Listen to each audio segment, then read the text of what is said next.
Y el modelo de sociedad, esto se ve claramente incluso en Estados Unidos. Estados Unidos desde fines de los años 70, comienzos de los 80, ¿qué es lo que hace? Monta un aparato represivo absolutamente increíble, un aparato punitivo loco directamente, era un país normal hasta entonces. De repente monta un aparato y se vuela su índice de prisionización y llega a tener el más alto del mundo. Pasa a Rusia, pasa a China, que es una cosa loca. ¿Por qué? Y porque cambia el modelo de sociedad. Salió del modelo Roosevelt, del modelo New Deal, del modelo de incorporación y se fue al modelo Reagan-Bush. Ese es el otro modelo. ¿Qué pasa en Europa? Y no tanto, pero más o menos lo mismo, lo estamos viendo. ¿Qué es lo que ha hecho este capitalismo financiero? Ha provocado en el mundo las más terribles estafas, defraudaciones bancarias que costaron al Tesoro norteamericano 500.000 millones de dólares para salvar sus bancos y a Alemania 460.000 millones de euros para salvar su sistema bancario a través de estafas groseras. Cuando uno le saca toda la terminología más o menos técnica y la ve, un tipo empieza a pagar intereses que son más altos que los intereses, intereses altos, se lleva dinero, llega un momento dado que no llega más dinero, no se pueden pagar los intereses y listo, se va todo a la quiebra. Entonces van y le dicen al gobierno, mire, si nosotros nos vamos a la quiebra, ustedes también, los arrastramos a ustedes, sálvennos. Que además el gobierno necesita hacer de ellos para salir del pozo en que se metieron, porque son los únicos que conocen el know-how, saben cómo salir conocen la técnica para salir del pozo.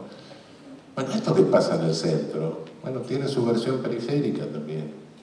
Este es el mundo en que vivimos. ¿Qué significa tener un coeficiente de Gini alto? ¿Y qué significa tener también un índice de violencia alto? Significa que están afectando nuestro derecho al desarrollo, que es un derecho humano de tercera generación, dicen los que describen los derechos humanos desde el centro, ¿no? Dicen que hay derechos individuales, derechos sociales, derechos de tercera generación. Si lo vemos de nuestra periferia, cuidado, no es así, la historia es al revés. El primer derecho humano nuestro es el derecho humano al desarrollo. ¿Por qué? Porque empezamos peleando, ¿por qué? Por nuestra independencia. Y la primera condición del desarrollo es la independencia, por supuesto. Empezamos peleando contra el colonialismo. Entonces los primeros luchadores de derechos humanos que hemos tenido en nuestra región son San Martín, son Bolívar, son Belgrano, etc. Louverture, Morelos, Hidalgo, Sucre. Sí, estaban peleando por la independencia, estaban peleando por el derecho humano al desarrollo, estaban peleando por el derecho humano, básicamente. Y la pelea era contra el colonialismo. Y hoy hubo un colonialismo originario que fue contra el que pelearon nuestros próceres. Y después vino un neocolonialismo.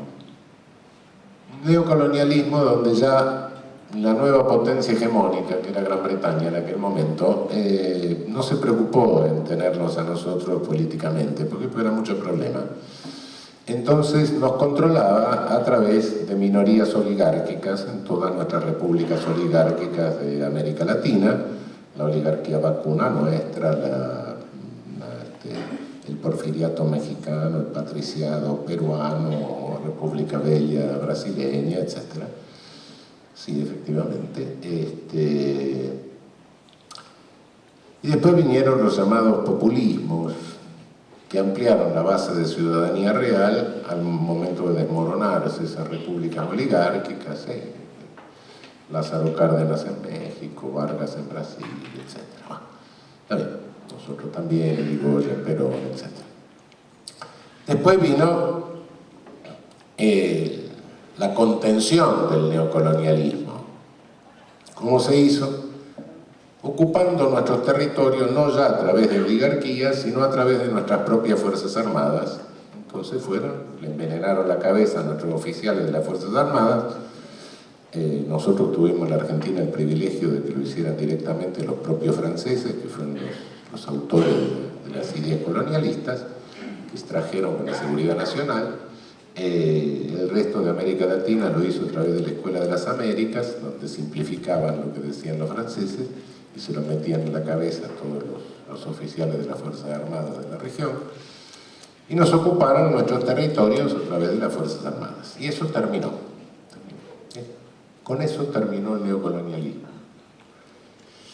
Y yo no creo muy probable que vuelvan esas etapas, no, porque estamos en la fase superior del colonialismo, en una fase avanzada del colonialismo, donde ya no nos van a ocupar de esa manera.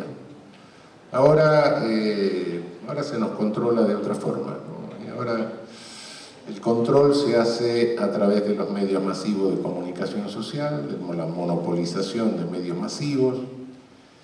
Y fíjense que esa creación de realidad que reflejan nuestros discursos penales por la falta de sinceridad, por la insinceridad, por así decir, esa es parte de ese ejercicio de dominio en este momento, en esta fase avanzada del colonialismo. Creo que esto presenta características que no son las mismas del neocolonialismo y mucho menos las del colonialismo originario. Son otras características. La sociedad 30-70, que quiere imponer esta fase superior del colonialismo, ya no son los estados los que pierden tiempo en cometer el genocidio.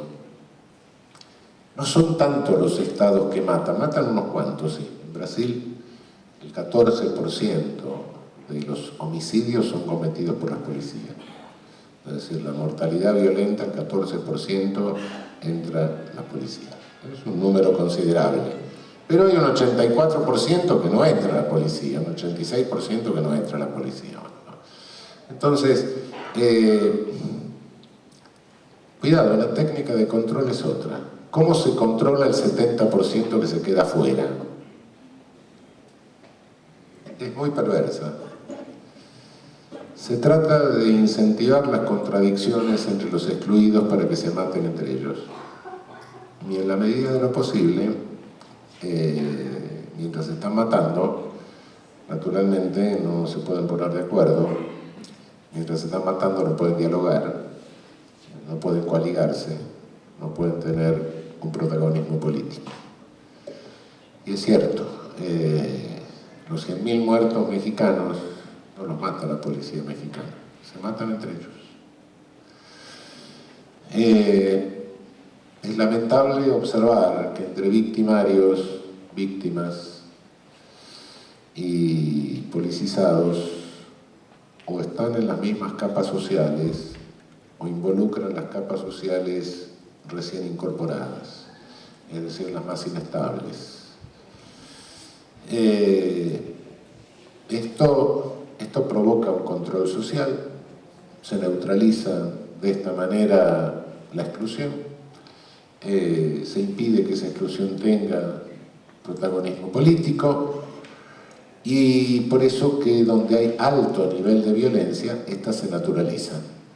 ¿Por qué? Porque está bien, el fenómeno es funcional a la sociedad 30-70, y entonces los monopolios de medios masivos de comunicación naturalizan el fenómeno directamente. Mientras estos se matan entre ellos, perfecto, entonces es natural que se maten, así tienen que matarse porque son primitivos. ¿Listo? Terminemos el asunto. Donde esto no sucede, o no sucede tanto, como nos pasa en el fondo del mapa, entonces hay que crear e incentivar, en la medida de lo posible, la violencia real. ¿Para qué? Para crear un aparato punitivo fuerte. Aquí se piensa, como en Estados Unidos, que se llegó a tener 2,5 millones de presos, que la solución es meter preso a todo el mundo, aumentar las facultades de injerencia del Estado, etc. Es decir, cuidado con esta etapa superior del colonialismo que estamos viviendo, porque esta etapa va anulando nuestros espacios sociales. No crean ustedes que el poder punitivo se dirige solo o se ejerce solo sobre los presos. Si así fuera, no serviría para nada. Desde el punto de vista del poder político, los presos que tiene cada país, incluso el propio Estados Unidos, que es campeón de presionización, son pocos en relación a la totalidad de la población. Se pueden aumentar, pero nunca va a ser un número significativo. Cualquier cárcel del mundo está poblada por gente que no tiene poder. No hay cárcel llena de ricos, no hay cárcel llena de poderosos. No. Si algún poderoso va a dar a la cárcel es porque un rato antes le sacaron la cobertura por pelearse con otro poderoso. Y después lo usan como ejemplo. Miren qué vertical que es esta sociedad, qué igualitaria, está fulano, está preso. Sí, fulano se peleó con Mengano, rompió la cabeza y por eso lo metieron preso. No, esos no son los clientes habituales del sistema. La regla general es que el que está más cerca del poder, fundamentalmente económico, está más lejos del riesgo de ir a la cárcel. Y el que está más lejos del poder económico está más cerca de la posibilidad de ir preso. Esa es la regla mundial, no solo la nuestra. Por supuesto que hay niveles de selectividad, no cabe duda, y por supuesto que en la cárcel encontramos un porcentaje, un 10% de psicópatas. Bueno, sí existen, no cabe duda, eso tampoco lo voy a negar. Pero el carnet de cárcel, no, ese pertenece a eso. Si sacamos ese 10% de psicópatas, asesinos, violadores, etc., el 90% es esto. El habitante normal de la cárcel es esto. ¿Y qué delitos comete? Groseros, primitivos. ¿Por qué? Porque son los más fáciles de detectar. Son groserías y además se parecen porque responden a un estereotipo, por regla general. Van casi con uniforme por la calle. Tipos que tienen cara de ladrón, caminan como ladrón, hablan como ladrón, están vestidos como ladrón y roban. Sí, más fácil de agarrarlo. Esto es la selectividad que lleva. Ahora, ¿qué poder político implica tener el poder de seleccionar a esa gente? Muy poco. Yo diría que casi nada. Seleccionar a unos infelices que hacen las cosas más groseras del mundo, tener los ladrones más idiotas presos, sí, hay que tenerlo, está bien, pero eso es poder político. No nos engañemos, no nos engañemos. El poder, la verdadera dimensión política, importante, del poder punitivo, no es la que se ejerce sobre los que están presos, es la que se ejerce sobre los que estamos sueltos para controlarnos. Y fíjense que cada día, para protegernos más del delito, estamos más controlados. Cada día vamos por la calle y nos filman, cada día nos registran, cada día nos sacan fotos, cada día vamos a meter el dedito cuando tenemos que entrar a una oficina. Ahora también a la casa del amigo que vive en el country. Después le roban los que cuidan el country, pero no importa. Y sí, vamos dejando huellas, que cada uno de nosotros sale de su casa y prácticamente nos pueden reconstruir lo que vamos haciendo en nuestra vida. Y eso se usa para generar los hábitos de consumo. Si no, no es que haya un servicio de información, no está Tiuso controlando lo que hacemos cada 3 minutos. No, eso no es cierto, no vamos locos, porque eso sería falso. Puede hacerse, pero no es eso.